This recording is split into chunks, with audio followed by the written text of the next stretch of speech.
Jikalau persembahannya merupakan korban keselamatan, maka jikalau yang dipersembahkannya itu dari lembu, seekor jantan atau seekor betina, haruslah ia membawa yang tidak bercela ke hadapan Tuhan. Lalu ia harus meletakkan tangannya di atas kepala persembahannya itu dan menyembelihnya di depan pintu kemah pertemuan. Lalu anak-anak Harun, imam-imam itu, haruslah menyiramkan darahnya pada mezbah sekelilingnya. Kemudian dari korban keselamatan itu, ia harus mempersembahkan lemak yang menyelubungi isi perut, dan segala lemak yang melekat pada isi perut itu sebagai korban api-apian bagi Tuhan. Dan lagi kedua buah pinggang dan lemak yang melekat padanya, yang ada pada pinggang dan umbai hati yang harus dipisahkannya beserta buah pinggang itu. Anak-anak Harun harus membakarnya di atas mezbah, yakni di atas korban bakaran yang sedang dibakar di atas api, sebagai korban api-apian yang baunya menyenangkan bagi Tuhan.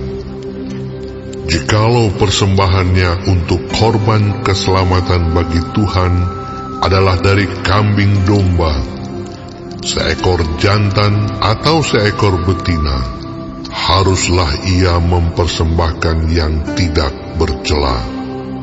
Jikalau ia mempersembahkan seekor domba sebagai persembahannya, ia harus membawanya ke hadapan Tuhan. Lalu ia harus meletakkan tangannya ke atas kepala persembahannya itu dan menyembelihnya di depan kemah pertemuan. Lalu anak-anak Harun harus menyiramkan darahnya pada mezbah sekelilingnya.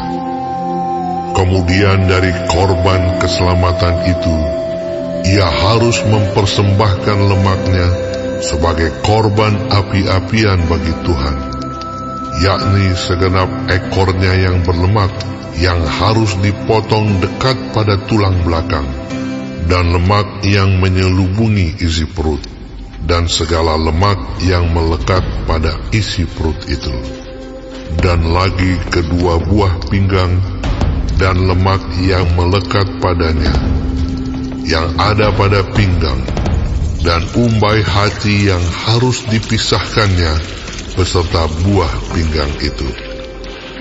Imam harus membakarnya di atas mezbah sebagai santapan berupa korban api-apian bagi Tuhan. Jikalau persembahannya seekor kambing, ia harus membawanya ke hadapan Tuhan. Lalu ia harus meletakkan tangannya di atas kepala kambing itu dan menyembelihnya di depan kemah pertemuan. Lalu anak-anak Harun harus menyiramkan darahnya pada mezbah sekelilingnya. Kemudian dari kambing itu, ia harus mempersembahkan lemak yang menyelubungi isi perut, dan segala lemak yang melekat pada isi perut itu sebagai persembahannya berupa korban api-apian bagi Tuhan. Dan lagi kedua buah pinggang dan lemak yang melekat padanya, yang ada pada pinggang dan umbai hati yang harus dipisahkannya beserta buah pinggang itu.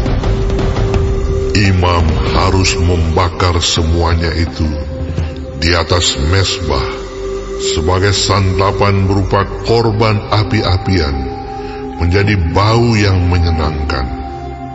Segala lemak adalah kepunyaan Tuhan. Inilah suatu ketetapan untuk selamanya bagi kamu turun-temurun di segala tempat kediamanmu. Janganlah sekali-kali kamu makan lemak dan darah.